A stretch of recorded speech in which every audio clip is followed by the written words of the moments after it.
8 e 9. Repita. 8 horas e 9 minutos. Claro que nós vamos começar o jornal de hoje comentando aí, repercutindo todas as notícias do que aconteceu ontem em Brasília. Não tem como não começar com essa notícia, porque todos os jornais, toda a imprensa nacional só comenta essa notícia. Nacional e internacional e internacional também, né? Pois é, Júlio Pinheiro, porque o ministro do STF, o Alexandre de Moraes, já determinou aí o afastamento do governador do Distrito Federal, o Ibanez Rocha. Moraes suspendeu o Ibanez da função pública pelo prazo de 90 dias. O ministro também determinou a dissolução total em no máximo de 24 horas dos acampamentos antidemocráticos no entorno de quartéis em todo o país. A decisão de Moraes ocorreu depois dos ataques de extremistas às sedes dos três poderes em Brasília, sem que houvesse uma imediata repressão das forças de segurança pública do Distrito Federal. Ao contrário, o ministro registra na decisão cenas de conveniência. Moraes afirmou que diversos e fortíssimos indícios, segundo ele, apontam graves falhas na atuação dos órgãos de segurança pública do Distrito Federal, pelos quais é responsável direto o governador. Palavras da decisão do ministro Alexandre de Moraes, tomada no início da madrugada, Júlio Pinheiro, e que repercute muito, porque Ibanez está afastado do cargo por 90 dias. Isso, vamos lembrar antes que teve uma decisão de intervenção por parte do governo federal, assim, uma intervenção federal determinada por Lula por decreto, e que o Congresso Nacional já foi convocado por Rodrigo Pacheco para analisar essa intervenção, sendo que esse pedido de intervenção limitava-se à área de segurança pública. A decisão e também só tem validade até 31 de janeiro. A medida de Alexandre de Moraes é bem mais dura, retirou do cargo governador e pelo prazo de 3 meses. Pessoal, muita gente vai falar, será que Alexandre de Moraes poderia fazer isso? Eu vi um meme que, lógico que é uma piada e não é o momento de se fazer piada, mas falava muito sobre a questão das decisões de Alexandre de Moraes. Se ele com o gabinete brilhando estava tomando esse tipo de decisões bem controversas com relação principalmente a pessoas que são aliadas ao presidente Jair Bolsonaro, supostamente ligadas a atos democráticos, imagine agora que de fato se concretizou uma das cenas mais tristes da história do país, que foi a destruição do plenário do Supremo Tribunal Federal, do Congresso Nacional, do Palácio do Planalto. Então, essa decisão com relação a Ibanez Rocha não incrimina o governador, não diz que o governador tem ligação com os ataques. Pelo contrário, disse que ele não tomou atitudes que pudessem impedir essa quebradeira toda, isso tudo que aconteceu ontem em Brasília e todo mundo está sabendo. Lembremos, não foi nada novidade, não foi de supetão, não foi como aconteceu, por exemplo, no Capitólio lá nos Estados Unidos, que apesar de ter tido uma manifestação, na verdade uma organização prévia, foi muito mais no impulso logo após o pronunciamento de Donald Trump, quando ele foi derrotado nas urnas, que teve aquela invasão. O pessoal migrou de onde ele fez o pronunciamento até o Capitólio. Isso não foi o caso. Foram durante vários dias, desde o dia 2 de janeiro até ontem, ônibus chegando, mais de 100 ônibus chegaram a Brasília com esses manifestantes. A Polícia Federal já sabia disso, que ia acontecer. A Polícia Militar do Distrito Federal sabia. O Ministério da Justiça sabia sobre isso. E quais foram as medidas tomadas? Nenhuma. Aí é que está o problema, aí é que está o nó da questão. Vamos saber se isso foi somente incompetência de Ibanez e dos seus auxiliares, né? Já foi exonerado, inclusive, o secretário de Segurança Anderson Torres, que foi ministro de Jair Bolsonaro. Saber se foi somente incompetência ou se foi deliberadamente houve essa abertura para que os manifestantes, os criminosos que lá participaram desses atos, pudessem atuar livremente. Isso ainda tem que ser apurado. Júlio Pinheiro, todo mundo sabia que aquilo iria acontecer em Brasília. Quem acompanha grupos de rede social, você muitas vezes você faz parte dele, mas você às vezes nem interage, e eu tenho um desses grupos, eu acompanhei várias declarações de manifestantes dizendo, se preparando para o dia de ontem. Até a gente chegava nem a acreditar que aquelas postagens seriam reais, que elas iriam se concretizar pela forma como essa mobilização estava acontecendo em grupos ligados aí ao ex-presidente Jair Bolsonaro. Mas era real.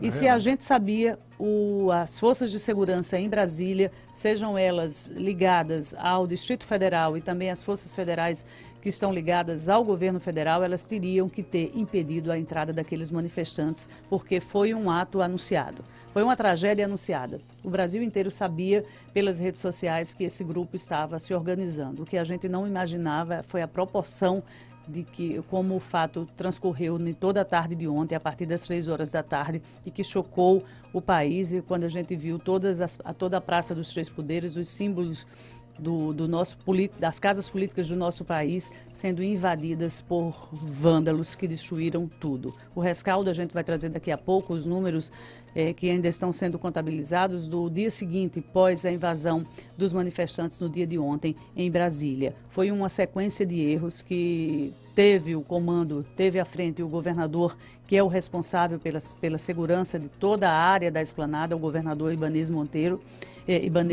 Rocha. Teve uma sequência também, uma falha também da segurança das forças federais que poderiam ter atuado, e é muito fácil fazer a proteção daqueles prédios públicos, minha gente, porque é uma área em que você consegue isolar. Né? Já foi feito em outros atos. No dia 7 de setembro, quando estavam em pleno calor da campanha, tivemos também uma manifestação, uma organização de atos semelhantes, e eles não se concretizaram porque houve todo um cumprimento de um esquema de segurança forte. E ali foi impossível você adentrar naquela área dos três poderes. É fácil você fechar aquela área em Brasília. O que não aconteceu foram gestos, foram atitudes capazes de impedir que esses manifestantes saíssem dos acampamentos, que entrassem na cidade com uma frota de pelo menos 100 ônibus, porque no mínimo, né, foram esse tipo de transporte que levou os manifestantes até a capital federal, sem que ninguém impedisse absolutamente nada. Nada aconteceu. E Virginia, né? E também, desculpa interrompê-la, e também que facilidade terá a Polícia Federal e a própria Polícia do Distrito Federal de identificar quem financiou o pagamento desses ônibus. Pessoal, vai ser muito fácil. E depois as pessoas que gastaram para fazer esse pagamento dos ônibus vão dizer, não, é um ato insano de Alexandre de Moraes, eu só estou dando um patrocínio aqui, uma ajuda para um amigo. Vão tentar justificar de toda forma, mas muita gente com certeza será presa, e as pessoas que serão implicadas por terem financiado esses atos. E muita gente está falando, Virginia, desculpa até eu lhe interromper com tudo aqui, no chat, falando, não, Alexandre de Moraes tem que sair, Alexandre de Moraes cometeu atos inconstitucionais. Pessoal, a forma de retirar Alexandre de Moraes do STF não é dessa. Primeiro que ele nem estava lá, você não vai chegar lá e arrancar. Você tirou a porta de Alexandre de Moraes, amanhã, com o seu dinheiro, vai ser colocada outra lá, do mesmo jeito. E ele só ganhou mais força para tomar todo tipo de atitude. Júlio, será que os manifestantes agiriam da mesma forma se nós estivéssemos em um dia útil, quando o Supremo estivesse em pleno funcionamento, o Congresso Nacional de portas abertas, o Palácio do Planalto também em funcionamento? Será que os manifestantes teriam praticado os atos da mesma forma que praticaram no dia de ontem? Essa é um dos questionamentos que a gente tem a fazer, porque nós estávamos no 8º dia do novo governo sem nenhum grande ato que pudesse justificar uma tomada de atitudes como aquelas registradas no dia de ontem. O governo Lula, ele vinha transcorrendo, tá igual a todos os outros governos que começam, nomeação de ocupantes de cargos comissionados, segundo escalão já estava sendo traçado, a posse dos ministros, tudo estava acontecendo dentro de um script. Não tivemos medidas duras anunciadas pelo presidente da República, tivemos uma semana convencional para aqueles que tomam posse em qualquer país do mundo. E aí a gente é surpreendido 8 dias depois com esse tipo de ato, surpreendido entre aspas, porque todo mundo já sabia, mas não tivemos a capacidade, o Brasil não teve a capacidade de impedir que os prédios públicos fossem invadidos e destruídos da forma que foram na tarde de ontem em Brasília. Tanto é que três horas depois a situação estava controlada, Júlio Pinheiro. Poderia ter se evitado tudo aquilo que aconteceu, não é? Mas os culpados serão realmente punidos, pelo que a gente vem acompanhando, tem 400 pessoas presas. Liciane vai trazer já esses números para a gente direto de Brasília, as informações mais recentes, e aqueles que também financiaram esses atos que mancharam e que entraram para a história política brasileira. Foi um 8 de janeiro aí marcado pela invasão aos prédios públicos, aos símbolos da democracia brasileira, que é o Congresso Nacional, o Supremo Tribunal Federal e o próprio Palácio do Planalto. E olhem só, não foi um ato só contra Lula, foi contra a política nacional. Com tudo. E só para a gente colocar uma pedra aqui sobre o assunto Alexandre de Moraes, lembrando também, pessoal, se vocês queriam, se aqueles manifestantes que podem estar nos ouvindo ou não, estavam querendo retirar Alexandre de Moraes do seu cargo, o instrumento certo é através do Senado Federal. Tem que ser feita uma cobrança nesse sentido. Ninguém aqui está dizendo que as medidas tomadas por Alexandre de Moraes não são questionáveis. Várias delas são questionáveis, como a gente já falou aqui. Mas acontece que a forma de se questionar a medida dele não é chegando lá e arrancando a toga dele e colocando na rua até de forma jocosa, né? Júlio Pinheiro, tanto é que a própria decisão de afastar o governador Ibanez Monteiro, Ibanez Rocha, ela vai ter que ser analisada também pelos outros ministros da Corte, né? Uma decisão monocrática, ela passa a valer... Pois é, sobre esse afastamento, que nós estamos comentando, e todo mundo do chat também, é que essa medida de Alexandre de Moraes, ela tem como base no artigo 319 do Código de Processo Penal. Sim, que eu não sei o que diz o artigo. Que existem indícios veementes de omissão dolosa, criminosa do governador. Não, que teve omissão, pessoal, não dá para se discutir que, no mínimo, foram de uma incompetência gigantesca. E o que me chama mais atenção, essa turma foi para lá, se arriscou, porque a polícia poderia ter revidado de uma maneira mais veemente, ainda bem que não o fez, não teve nenhum ferido com gravidade, além de um policial que foi agredido lá, pauladas por manifestantes, mas as pessoas que estavam inflamando, insuflando todos, não tinha ninguém lá. Você viu algum deputado lá invadindo e quebrando o gabinete? Você viu algum desses outros políticos que falavam a gente tem que derrubar? Ou então os líderes de grupo de WhatsApp, de Telegram, enfim, de rede social. Essas pessoas estavam lá? Não estavam, pessoal. A massa de manobra foi utilizada da forma mais horrenda que pode ter sido feita. Eles fizeram com que as pessoas que infelizmente não têm a instrução suficiente para saber a gravidade dos seus atos, levaram essas pessoas para lá, inclusive encaminharam de ônibus, como rebanhos para lá para fazer o que eles não tiveram coragem de fazer. E agora o rigor da lei vai ser pego. As imagens estão aí. Essas pessoas que participaram serão punidas e vão ficar presas muito tempo. E elas próprias se apresentaram nas redes sociais, porque se você... Houveram provas contra si. Se você observar, tem imagens delas dentro tanto dos gabinetes, daquela área do Congresso Nacional, dentro do Palácio do Planalto, elas se apresentando e se vangloriando daqueles atos que estavam sendo praticados dentro da Praça dos Três Poderes. Júlio Pinheiro, eu estive na sexta-feira à tarde, eu estava em Brasília, e na sexta-feira à tarde eu fui ali na área da Praça dos Três Poderes, e a gente pode observar como é fácil você caminhar naquela área, né, naquela região. Em frente ao Congresso Nacional, tinham apenas alguns alambrados que fechavam, que cercavam aquele local, que até me chamou a atenção, de será que isso ainda é rescaldo da posse, né? Mas não, eles estavam fechados ali justamente nessa prevenção simplória, simples que eles fizeram para evitar esses atos do domingo, que não foram suficientes, porque não só os alambrados poderiam proteger aquela área, era preciso que as forças de segurança estivessem ali na entrada, nas proximidades já da catedral, impedindo que aqueles manifestantes adentrassem na Praça dos Três Poderes, e isso não aconteceu.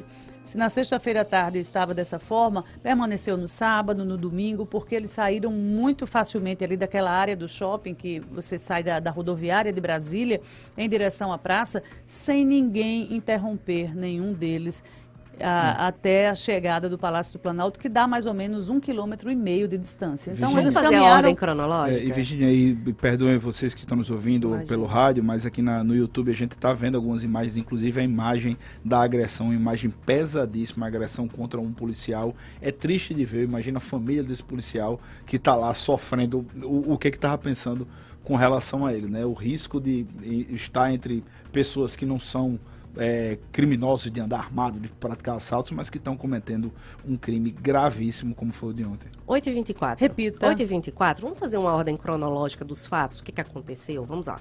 Dia 5 de janeiro, mensagens já circulavam aí no WhatsApp, no Telegram, convocando o ato em Brasília, né? Inclusive, ofereciam café da manhã, jantar, tudo. Hospedagem, pessoal, hospedagem. Pois é, dia 7 de janeiro, pela manhã, a esplanada dos ministérios foi totalmente isolada aí pelas Forças Armadas do Distrito Federal. As forças de segurança, não as Forças Armadas do Exército, não. Foi a polícia do Distrito Federal. Ainda no dia 7 de janeiro, mais de 100 ônibus chegam com cerca de 3,9 mil pessoas, né?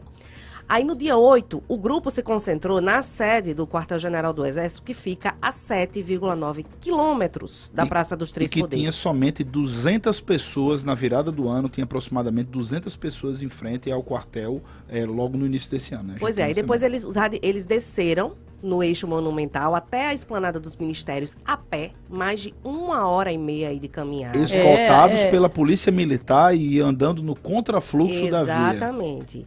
A invasão teve início aí por volta das 3 horas da tarde. Os manifestantes furaram o bloqueio feito pelos policiais, que faziam ali uma espécie de muro, né? E acabou que jogaram spray de pimenta e mesmo assim não deu certo. O primeiro prédio invadido foi do Congresso Nacional.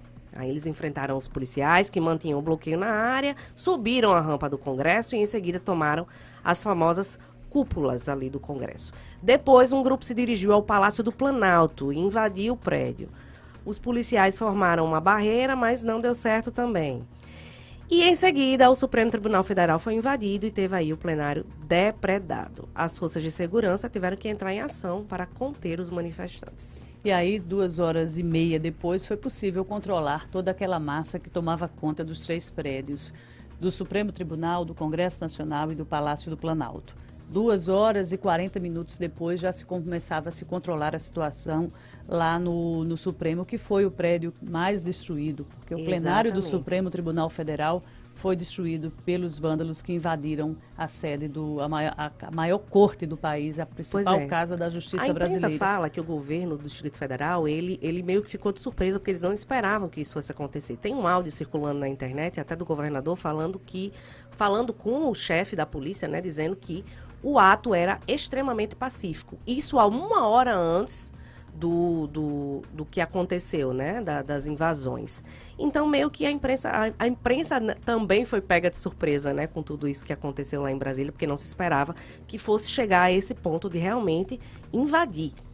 Pois é, minha gente, e a repercussão, ela não é só no Brasil, como disse há pouco Júlio Pinheiro, é fora do Brasil, o mundo repercutiu os atos que aconteceram ontem em Brasília. Virgínia, os chefes de Estado. O The New York Times, que é o maior jornal do mundo, eles fizeram um hot site em tempo real da situação do Brasil. E isso ocorre só com atos gigantescos. A guerra da Ucrânia tinha sido a última vez que eles tinham feito isso, pessoal, para você ver a gravidade da situação que aconteceu ontem no Brasil. E aqui no Brasil, os senadores se preparam para participar de uma sessão extraordinária para votar aí o decreto, para respaldar o decreto do presidente da República que autorizou uma intervenção federal ontem em Brasília. Pois é, a situação está tão difícil que os parlamentares estão começando a articular também para protocolar um pedido de CPI, que é a Comissão Parlamentar de Inquérito, tanto no Senado quanto na Câmara.